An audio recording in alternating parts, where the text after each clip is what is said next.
रायो एक आम लड़का था जो एक दिन ट्रक से टकरा गया और एक नए जादू से भरी दुनिया में रीइंकार्नेट हो जाता है। उसे वाटर मैजिक का ज्ञान मिलता है और एक ही सपना होता है कि वो शांत और आराम से अपनी जिंदगी बिताए। लेकिन उसे अंदाजा भी नहीं होता कि वो धीरे धीरे दुनिया का सबसे ताकतवर जादूगर बन जाएगा।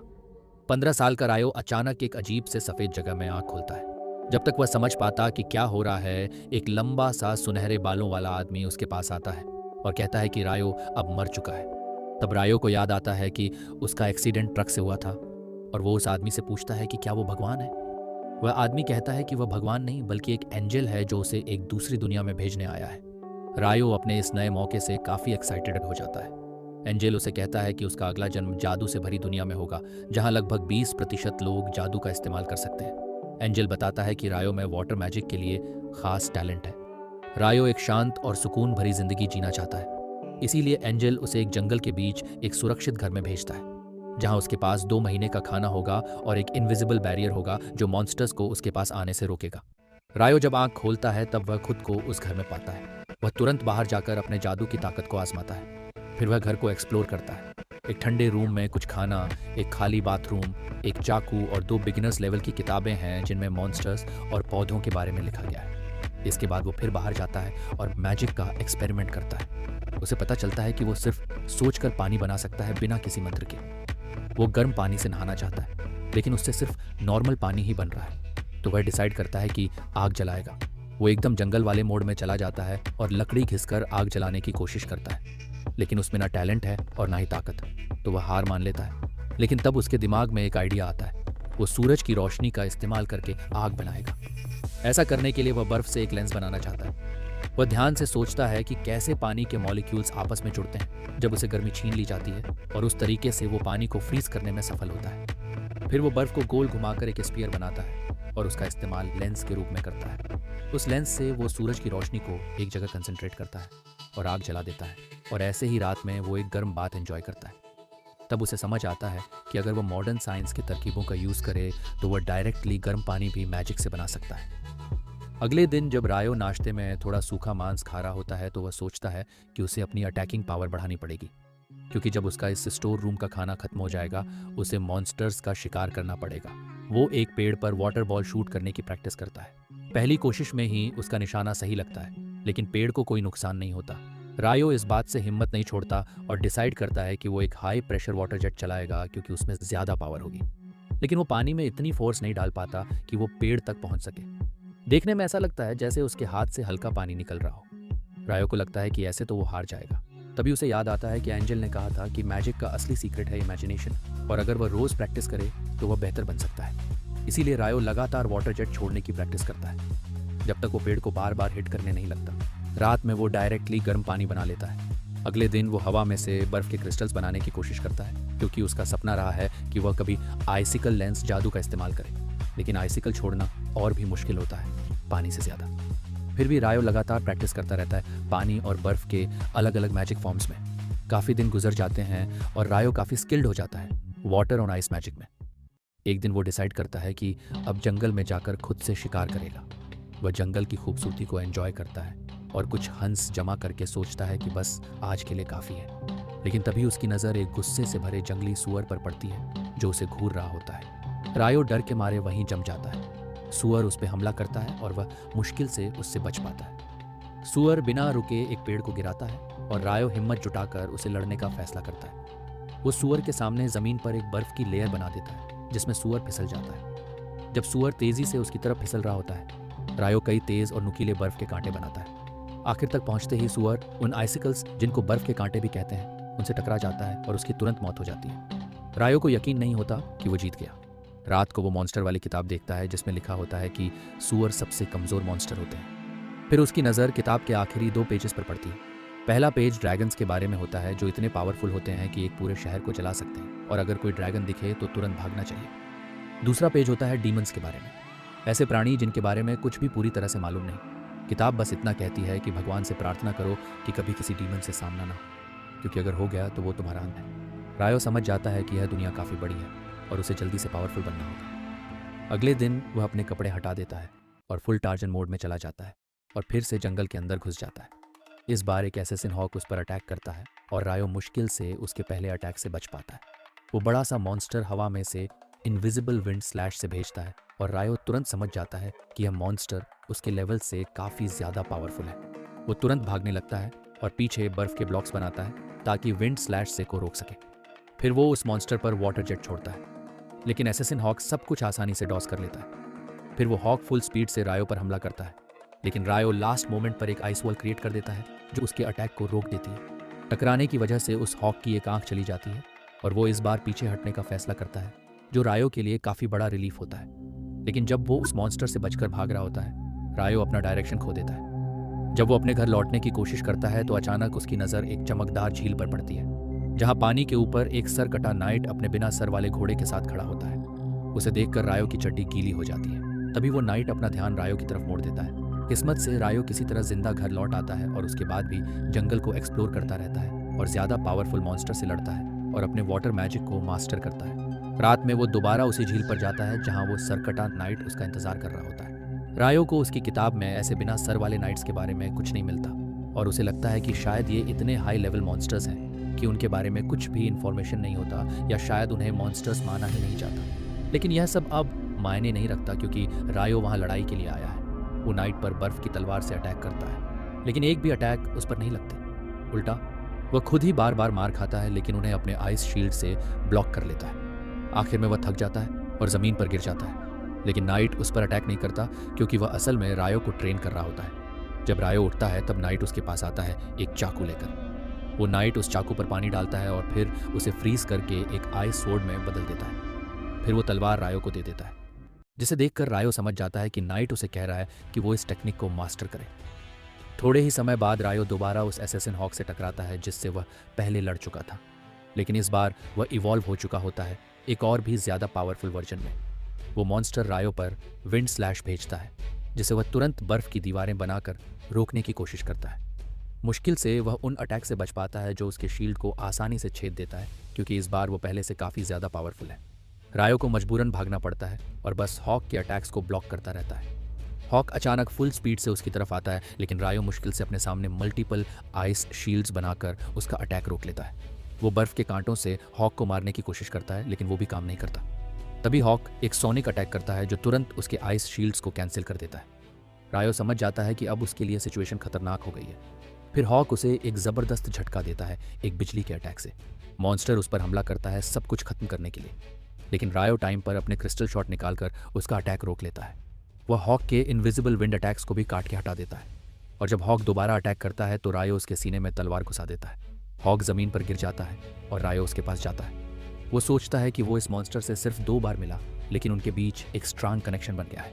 वो हॉक का शुक्रिया अदा करता है कि उसने उसे ताकतवर बनने के लिए इंस्पायर किया। फिर वो तलवार निकाल लेता है ताकि हॉक शांति से अपनी मौत पा सके। रायो घर की तरफ निकलता है, लेकिन उसे हैरान करने के लिए एक ड्रैगन वहाँ आ जाता है। उसे लगता है कि शायद यह उसकी ज़िंदगी का आखिरी दिन है, लेकिन ड्रैगन टेलीपैथी के जरिए उससे बात करता है। ड्रैगन पूछता है कि क्या उसने एक ब्लैक हॉक देखा था। रायो पैनिक में आ जाता है, सोचता है कि शायद उसने ड्रैगन के किसी दोस्त को मार दिया, लेकिन ड्रैगन काफ़ी कूल निकलता है और रायो के काम की तारीफ करता है। फिर वह पॉइंट करता है कि रायो के पास जो तलवार है वह काफ़ी रेयर है क्योंकि वह फेरी किंग की तलवार है। रायो को यकीन नहीं होता, लेकिन वो डिसाइड करता है कि वो इस दुनिया के बारे में और सीखेगा इस ड्रैगन से जिसका नाम है लिविक। वो पूरे दिन बातें करता है, लेकिन शाम को ड्रैगन को बुला लिया जाता है और वो रायो से कहता है कि शायद वो दोनों फिर कभी मिलेंगे। दूसरी तरफ एंजल अचानक नोटिस करता है कि उसने रायो के स्टेटस में कुछ डिटेल्स मिस कर दिए थे। पता चलता है कि एंजल के 10,000 साल के करियर में रायो दूसरा इंसान है जिसमें एक हिडन ट्रेड मौजूद है, और वह हिडन थ्रेड है इटर्नल यत।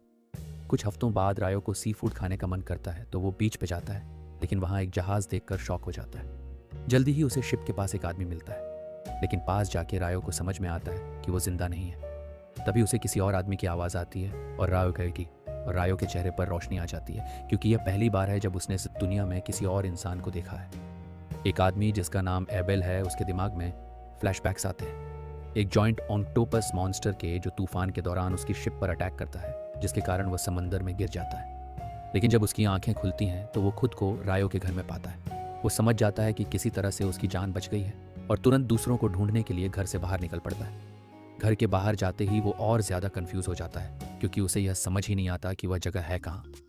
तभी अचानक रायो उसके पीछे से आता है। एबेल हैरान हो जाता है क्योंकि वह काफ़ी स्किल्ड वॉरियर होने के बावजूद भी रायो की प्रेजेंस महसूस नहीं कर पाता।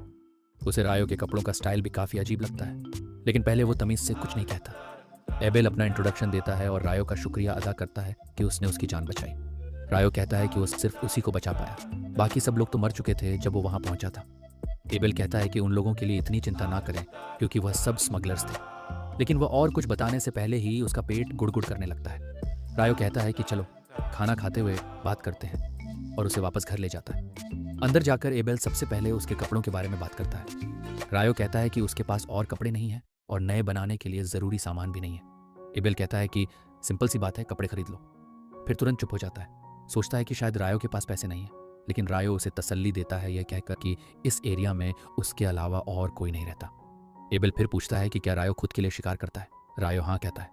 एबेल यह भी पूछता है कि क्या वह शिकार के लिए सिर्फ चाकू का इस्तेमाल करता है, लेकिन रायो अपना वाटर मैजिक दिखाता है और कहता है कि ज़्यादातर शिकार तो वो मैजिक से ही करता है। एबेल इंप्रेस हो जाता है क्योंकि दुनिया में सिर्फ आधे लोग ही हैं जो मैजिक का यूज़ कर सकते हैं और वो उस दूसरे आधे हिस्से में आता है जो नहीं कर सकते। रायो को यह सुनकर हैरानी होती है क्योंकि एंजल ने उससे कहा था कि सिर्फ 20% लोग ही मैजिक का यूज़ कर पाते हैं। खैर, एबेल उससे कहता है कि उसे बीच पर चलना है क्योंकि वह कुछ कन्फर्म करना चाहता है। रास्ते में वो रायो से कहता है कि अगर कोई खतरा आता है तो पहले वो सामना करेगा। रायो कहता है कि इसकी ज़रूरत नहीं है, लेकिन एबेल कहता है कि अरे कुछ नहीं होगा और वैसे भी तुम ऑलरेडी बहुत मदद कर चुके हो। रायो भी उसकी बात से मान जाता है और जल्दी ही वह दोनों जहाज़ तक पहुंच जाते हैं, लेकिन अब वहाँ से सब बॉडीज़ गायब होती है। एबेल सोचता है कि या तो मॉन्स्टर्स ने या समंदर ने उन्हें ले लिया। वो फिर रायो का धन्यवाद करता है कि उसने उसे बचा लिया, वरना उसका भी वही हाल होता। एबेल कहता है कि वो जो ढूंढ रहा था वो नहीं मिला और अभी के लिए वो अपने दोस्तों से मिलना चाहता है, लेकिन तूफान के कारण जहाज़ काफ़ी साउथ की तरफ चली गई थी और अब उसे समझ नहीं आ रहा कि किस डायरेक्शन में जाना चाहिए। तभी उसके दिमाग में एक आइडिया आता है और वो रायो से पूछता है, क्या तुम मेरे साथ चलोगे? रायो यह सुनकर हैरान हो जाता है। एबेल कहता है कि उसे उसकी मदद चाहिए रास्ता ढूंढने के लिए और बदले में वो उसके लिए एक ऐसी नौकरी ढूंढेगा जिससे वह बेहतर जिंदगी जी सके। रायो थोड़ी देर तक एबेल के ऑफर के बारे में सोचता है और आखिर में डिसाइड करता है कि वो एबेल का गाइड बनेगा और उसे शहर तक ले जाएगा। शाम को वो अपने गार्डन को देखता है जो उसने काफ़ी मेहनत से उगाया था और थोड़ा उदास हो जाता है, यह सोचकर कि अब उसे सब कुछ छोड़ना पड़ेगा। रात को वह एबेल से कहता है कि वह किसी से अलविदा कहने जा रहा है। एबेल थोड़ा क्यूरियस हो जाता है कि वह इस वक्त किससे मिलने जा रहा होगा, पर वो वही उसका इंतजार करने का फैसला करता है। इसी बीच रायो जाता है झील की तरफ सरकटे नाइट से मिलने के लिए और उसे बताता है कि वो काफ़ी लंबे समय के लिए जंगल छोड़कर जा रहा है। वो नाइट का शुक्रिया अदा करता है कि उसने उसे लड़ना सिखाया, फिर अपनी चाकू निकालता है और कहता है कि आज रात वो और ज़्यादा मेहनत से लड़ेगा। नाइट भी अपनी तलवार निकाल लेता है और रायो उस पर हमला करता है। अपने ज़बरदस्त स्ट्राइक से उसे पीछे धकेल देता है। लंबी और मुश्किल फाइट के बाद रायो थक जाता है और नाय वापस झील में चला जाता है। रायो एक बार फिर उसका धन्यवाद करता है, लेकिन नाइट कुछ नहीं कहता। पर जैसे ही वह अपनी जगह पर पहुंचता है, वह मुड़कर देखता है और पानी के अंदर से एक मैजिक शूट समन करता है फेयरवेल गिफ्ट के रूप में।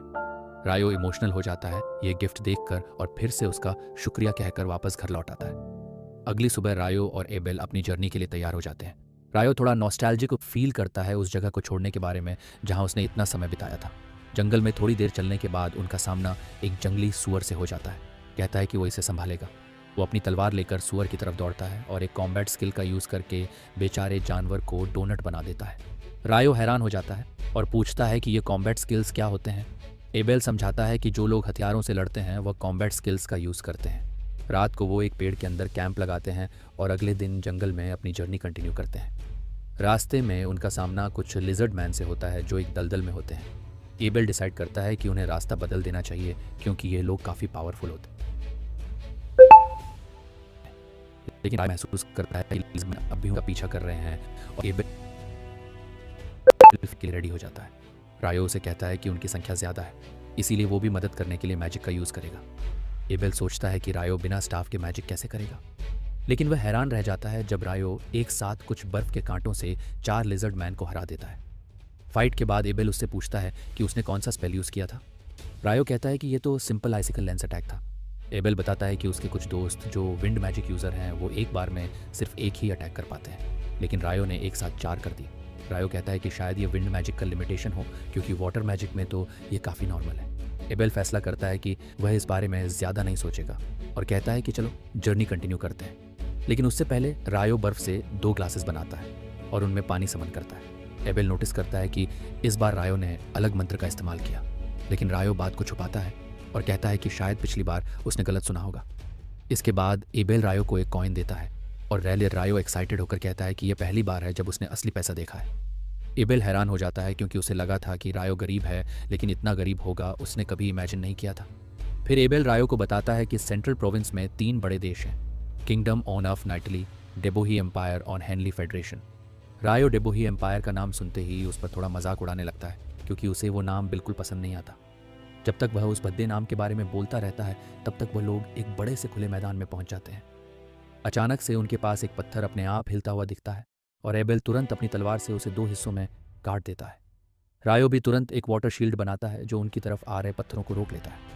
एबेल को समझ आता है कि वो लोग रॉक गोलियम्स के घोंसले में घुस गए हैं। रायो पूछता है कि गोलम्स क्या ज़्यादा इंसानों जैसे नहीं होते, पर एबेल बिना जवाब दिए पहले उनसे निपटने का फैसला करता है। वो सबसे पास वाले गोलम की तरफ दौड़ता है और उसमें एक बड़ा होल कर देता है, लेकिन गोलम तुरंत अपनी चोट को भर लेता है और पलट कर अटैक करता है। एबेल पीछे हट जाता है और कहता है कि उनके अटैक्स गोलम्स पर असर नहीं करेंगे। तभी रायो को एक आइडिया आता है। वो हवा में एक बड़ा सा आइस क्यूब बनाता है और उसे गोलम के ऊपर गिरा देता है, जिससे वो कुचल जाता है। एबेल हैरान रह जाता है क्योंकि उसने कभी भी ऐसे स्पेल नहीं देखे। रायो इस टेक्निक का इस्तेमाल कुछ और बार करता है और बाकी गोलम्स को भी हरा देता है। उसके बाद उन्हें एक स्पेशल रॉक गोलम मिलता है जिसके पास एक बड़ा मैजिक स्टोन होता है। एबेल कहता है कि यह काफ़ी महंगा बिक सकता है। रायो कहता है कि उसका मन है बाकी गोलम से भी मैजिक स्टोन निकालने का, लेकिन वो सब आइस के नीचे दबे हुए हैं और या तो वो काफ़ी लेजी है या इतने समझदार नहीं है कि बस आइस को पिघला ले। फिर वह लोग अपना सफ़र कंटिन्यू करते हैं और जल्दी ही एक बड़ा सा मगरमच्छ वाला मॉन्स्टर उनके सामने आता है। एबेल कहता है कि यह एक बेहेमोथ है, एक रेयर एंड पावरफुल मॉन्स्टर जो उसने पहले कभी नहीं देखा। रायो पूछता है कि क्या उन्हें इसका शिकार करना चाहिए, लेकिन एबेल कहता है कि यह पॉसिबल ही नहीं है। तभी कुछ ड्रैगन्स भी वहाँ आ जाते हैं और रायो एक्साइटेड हो जाता है क्योंकि अब उन्हें मॉन्स्टर्स के बीच एक बैटल देखने को मिलेगा। जल्दी ही ड्रैगन्स मैजिक से पत्थर बरसाते हैं बेहेमोथ पर, लेकिन बेहेमोथ सिर्फ एक जोर से दहाड़ता है जिससे उनका मैजिक कैंसिल हो जाता है और ड्रैगन्स नीचे गिर जाते हैं। रायो एबेल से कहता है कि वो बड़ा मॉन्स्टर शायद मैजिक कैंसिलेशन स्किल का यूज़ कर रहा था।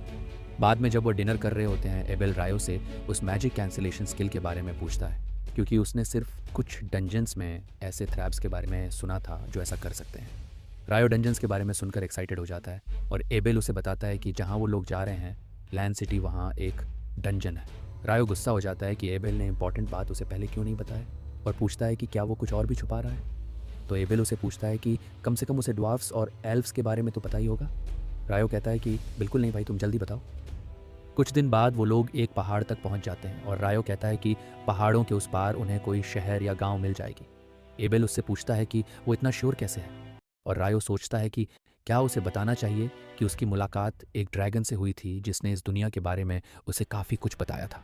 पर वह फैसला करता है कि यह बात सीक्रेट ही रखेगा और कहता है कि यह ज्ञान इंसानों के समझ से बाहर है। थोड़ी देर बाद उन्हें एक अजीब सी आवाज़ सुनाई देती है और दोनों लड़ने के लिए तैयार हो जाते हैं। लेकिन जब एक पावरफुल मॉन्स्टर जिसका नाम ग्रिफिन है आसमान से उनकी तरफ आता है तो रायो और एबेल दोनों घबरा जाते हैं। एबेल की रूह कांप जाती है, लेकिन रायो जल्दी से सिचुएशन को संभाल लेता है। वो एक मीट का टुकड़ा हवा में उछाल लेता है। एबेल भी उसकी कॉपी करता है और ग्रिफिन दोनों मीट के टुकड़ों को अपने मुंह में लेकर उड़ जाता है। मॉन्स्टर के चले जाने के बाद दोनों चैन की सांस लेते हैं और इस बात को मानते हैं कि अगर उन्होंने उस जैसे पावरफुल मॉन्स्टर से लड़ना स्टार्ट किया होता तो ज़्यादा देर तक जिंदा नहीं बचते। जब सफ़र आगे बढ़ता है, एबेल कहता है कि पिछले 100 सालों में किसी भी इंसान ने बेहेमोथ से या ग्रिफिन्स को नहीं देखा। शायद ही ऊंचे पहाड़ उन मॉन्स्टर्स को इंसानों तक आने से रोक रहे हैं। ये बात रायो को याद दिलाती है कि जिन ड्रैगन्स ने बेहेमोथ से फाइट की थी वो नॉर्थ से आए थे। इसका मतलब है कि उनका घोंसला पास में ही कहीं है और रायो सही निकलता है। कुछ देर में उन्हें कुछ ड्रैगन्स दिखते हैं जो एक मॉन्स्टर को खा रहे होते हैं। रायो उनसे लड़ना चाहता है, लेकिन एबेल कहता है कि इतने स्ट्रॉन्ग ड्रैगन से लड़ने के लिए कम से कम 20 एडवेंचर्स का एक्सपीरियंस होना चाहिए होता है। रायो कहता है कि फ्यूचर में उन्हें ऐसे कई सारे पावरफुल मॉन्स्टर का सामना करना पड़ेगा और पूछता है कि अगर वो ड्रैगन्स को ज़मीन पर रोक दे तो क्या फ़ायदा होगा। एबेल हाँ में जवाब देता है। कहता है कि अगर क्लोज कॉम्बैट में लड़ाई की तो वो एक को हरा सकता है। रायो तुरंत बाहर जाता है और दिखावे के लिए एक स्पेल बोलने लगता है, सिर्फ इसीलिए कि वो 4 आइसिकल समन कर सके जो ड्रैगन्स के पंख में घुस जाते हैं। एबेल इस मौके का यूज़ करता है और उनके दिमाग में सीधा अटैक करके उन्हें ख़त्म कर देता है। लेकिन फिर 2 और ड्रैगन्स वहाँ आ जाते हैं। रायो इस बार बिना कोई मंत्र कहे आइसिकल से उन्हें नीचे गिरा देता है और एबेल को शक होने लगता है। फिर भी वो दोनों मिलकर उन ड्रैगन्स को हरा देते हैं।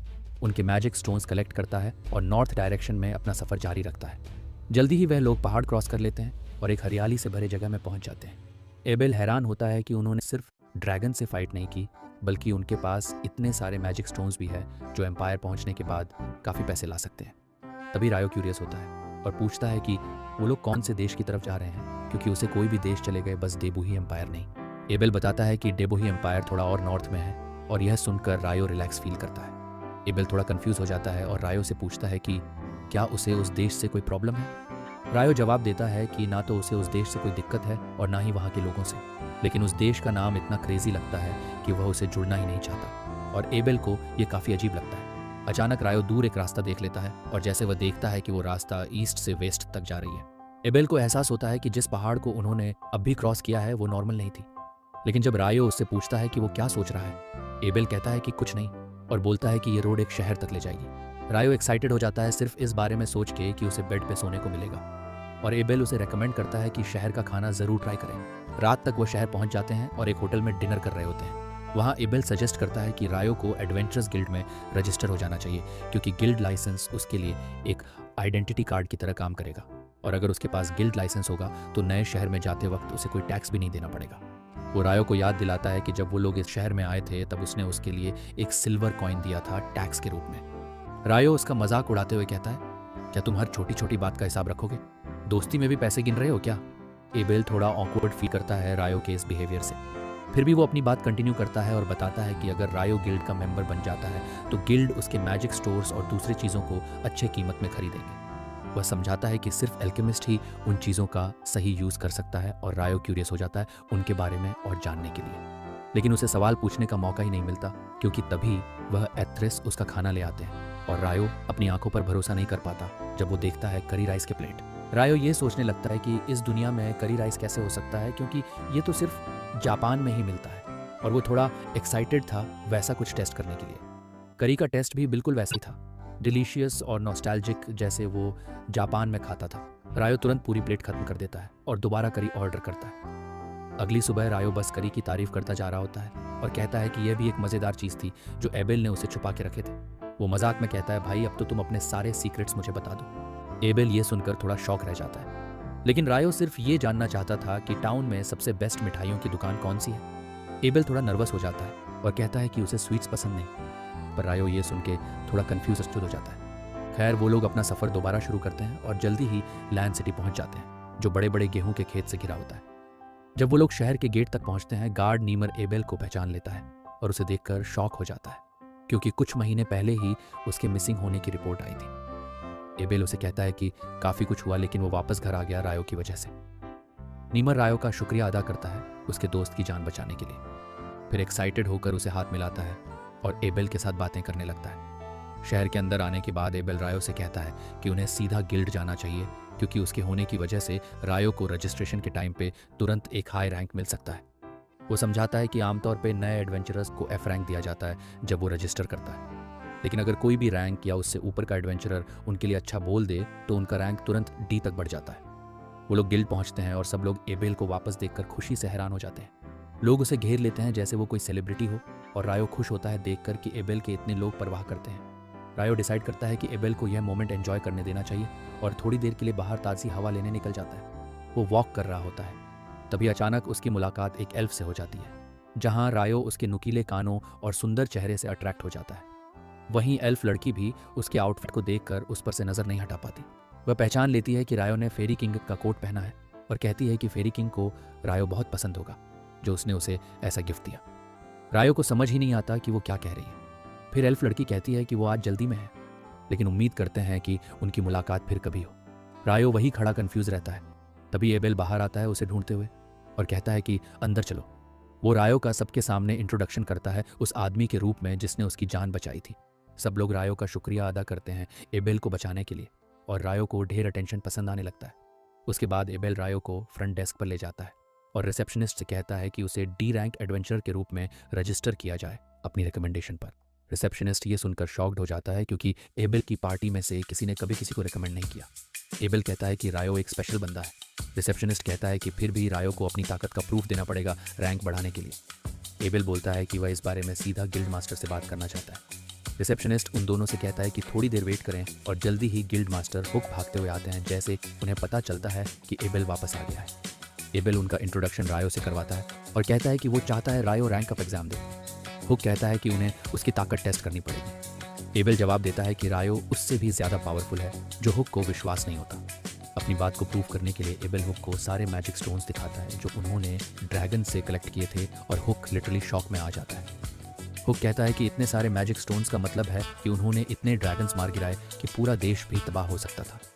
एबेल बताता है कि मॉन्स्टर के हमले के लिए टेंशन लेने की ज़रूरत नहीं है, क्योंकि उन्होंने ये सब मेलेफिक माउंटेन्स के साउथ डायरेक्शन में से जमा किए हैं। रायो क्यूरियस हो जाता है कि क्या इस माउंटेन का नाम कोई खास मायने रखता है, और हुक कहता है कि उसने आज तक किसी भी इंसान को मेलेफिक माउंटेन्स को सही सलामत पार करते हुए नहीं सुना।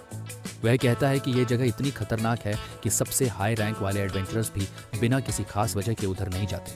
उसे इस बात पे यकीन नहीं होता कि रायो और एबेल इतिहास के पहले लोग हैं जो ऐसा करने में सफल हुए हैं, और वो तुरंत बिना किसी टेस्ट के रायो का रैंक बढ़ाने के लिए राजी हो जाता है। तभी एबेल की पार्टी अंदर आ जाती है और सब लोग काफ़ी इमोशनल हो जाते हैं क्योंकि उन्हें लगा था कि वह उसे दोबारा नहीं देख पाएंगे। गिल्ड मास्टर उन्हें कहता है कि वो अपने दोस्तों से मिल ले जब तक वो रायो को बाहर ले जाता है रजिस्ट्रेशन के लिए।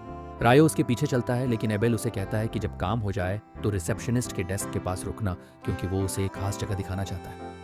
इसके बाद हुक रायो को अपने ऑफिस ले जाता है और बताता है कि एबेल की पार्टी, जिसका नाम है क्रिम्सन स्वॉर्ड, उनके सबसे ताकतवर और मशहूर पार्टीज में से एक है। रायो इस पर ज़्यादा हैरान नहीं होता, बल्कि वह सोचता है कि क्या वो वाकई डी रैंक का हकदार है बिना किसी टेस्ट के।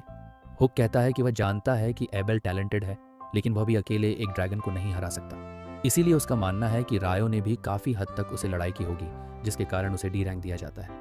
तब रिसेप्शनिस्ट नीना ऑफिस में आती है रजिस्ट्रेशन का सामान लेकर। हुक कहता है कि उसके पास बहुत काम पड़ा हुआ है, इसीलिए रायो का रजिस्ट्रेशन नीना करेगी। नीना अपना इंट्रोडक्शन देती है और बेसिक इंटरव्यू के सवालों से शुरुआत करते हैं। फिर वह बताती है कि रजिस्ट्रेशन के बाद 1 साल तक रायो गिल्ड में ही रह सकता है, लेकिन उसके बाद उसे अपना नया घर ढूंढना पड़ेगा। फिर वह बताती है कि नए एडवेंचरर्स के लिए एक डंजन एक्सप्लोरेशन कोर्स भी होता है जो गिल्ड करवाता है। रायो तुरंत कहता है कि उसे वह कोर्स ज्वाइन करना है।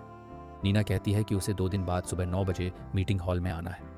रायो हैरान हो जाता है यह सुनकर कि यहाँ घड़ियाँ भी होते हैं। फिर वो रजिस्ट्रेशन प्रोसेस शुरू करते हैं और रायो से कहते हैं कि अपना हाथ क्रिस्टल पर रखें। जैसे ही रायो हाथ रखता है, वह उसके बायोमेट्रिक स्कैन करते हैं और डाटा को ऊपर रख के मेटल प्लेट पर ट्रांसफर करते हैं, जिससे उसका गिल्ड कार्ड बन जाता है। नीना उसे बधाई देती है कि अब वो ऑफिशियली गिल्ड का मेंबर है। उसके बाद दोनों ऑफिस से निकल जाते हैं। कुछ देर बाद एबेल रायो को शहर की सैर करवाता है, यह कहकर कि वो उसके लिए नए कपड़े और एक स्टाफ लेना चाहता है उसकी यात्रा में मदद करने के लिए। रायो नए कपड़ों से खुश होता है, लेकिन स्टाफ को लेकर थोड़ा कंफ्यूज होता है। एबेल कहता है कि सभी मैजिशियंस को एक स्टाफ चाहिए होता है, लेकिन रायो उससे कहता है कि वो बिना किसी स्टाफ के भी मैजिक यूज कर सकता है, और जब उसे क्लोज रेंज में लड़ना पड़ता है तो वो तलवार का इस्तेमाल करता है, इसीलिए स्टाफ उसके किसी काम का नहीं है। एबेल ये सुनकर हैरान हो जाता है, पर और भी हैरान तब होता है जब रायो कहता है कि उसका वो छोटा सा चाकू है उसकी असली तलवार है। फिर रायो कहता है कि उसे स्टाफ या कपड़ों से ज़्यादा एक ज़रूरी चीज़ चाहिए, इस दुनिया के बेसिक ज्ञान की। थोड़ी देर बाद उसे पता चलता है कि इस दुनिया में घंटे, दिन, हफ्ते और महीने वैसे ही हैं जैसे धरती पर होते हैं। अब उसे पक्का लगता है कि कोई धरती से यहाँ आया था और उसने यहाँ के सिस्टम को बदला, इसीलिए यहाँ की चीज़ें इतनी सेम टू सेम लगती हैं। तभी एबेल दुकान से लौटता है जहाँ उसने रायो के लिए सामान खरीदा था। फिर कहता है कि आज का मेन इवेंट अभी बाकी है। वह रायो को एक बड़े होटल ले जाता है जहाँ उसके गिल्ड के सभी दोस्त उसके सुरक्षित लौटने की पार्टी मना रहे होते हैं और रात भर सेलिब्रेशन चलता है। अगली सुबह नीना रायो को लेने आती है उस जगह ले जाने के लिए जहाँ उसे अब रहना है। वो उसे एक रूम में ले जाते हैं जहाँ 2 नए एडवेंचरर्स ऑलरेडी रह रहे होते हैं। ब्राउन बालों वाला लड़का अपना नाम नील्स बताता है और ब्लड लड़का ईतो दोनों रायो का स्वागत करता है। जैसे ही नीना चली जाती है, नील्स तुरंत उसकी तारीफ करने लगता है और कहता है कि उसे वो पसंद है। ईतो उसे बोलता है कि सपने देखना अच्छी बात है, लेकिन ज़मीन पर रहना भी ज़रूरी है। फिर वो रायो से बातें करता है कि गिल्ड के हॉल में सब कैसा चल रहा है। तभी नीना एक और नए एडवेंचर के साथ रूम में वापस आते हैं, जो थोड़ा घबराया हुआ अपना इंट्रोडक्शन आनंद के रूप में देता है, और फिर चारों लड़के जल्दी ही एक दूसरे के साथ अच्छे दोस्त बन जाते हैं। तो दोस्तों, आज के वीडियो के लिए बस इतना ही। एंड कमेंट्स में बताना कि तुम्हें ये एनिमेशन कैसा लगा, और अगर तुम्हें पार्ट 2 चाहिए, देन हर रोज़ की तरह 500 कमेंट्स का टारगेट रखते हैं, उसे भी पूरा कर देना। और हाँ, ये वीडियो थोड़ी सी लेट हो गई क्योंकि पिछले वीडियो में रिस्पांस इतना अच्छा नहीं आया था, तो मैं थोड़ा डिप्रेशन में था। बाकी वीडियो पसंद आई तो लाइक करना, एंड चैनल पे नए हो तो सब्सक्राइब करके रखना ताकि तुम ऐसे मज़ेदार एनिमेज मिस ना करो। और हाँ, अगर तुम्हें ऐसे मैजिकल टाइप के नए नए एनिमेस देखना पसंद है, देन स्क्रीन पे शो हो रहे उन वीडियोस पे क्लिक करो। और तुम चैनल पे जाके भी चेकआउट कर सकते हो, क्योंकि मैंने ऑलरेडी काफ़ी सारे नए एनिमेस डिस्कवर करके रखे हैं। एंड मैं तुम्हें मिलता हूँ एक और नए वीडियो में।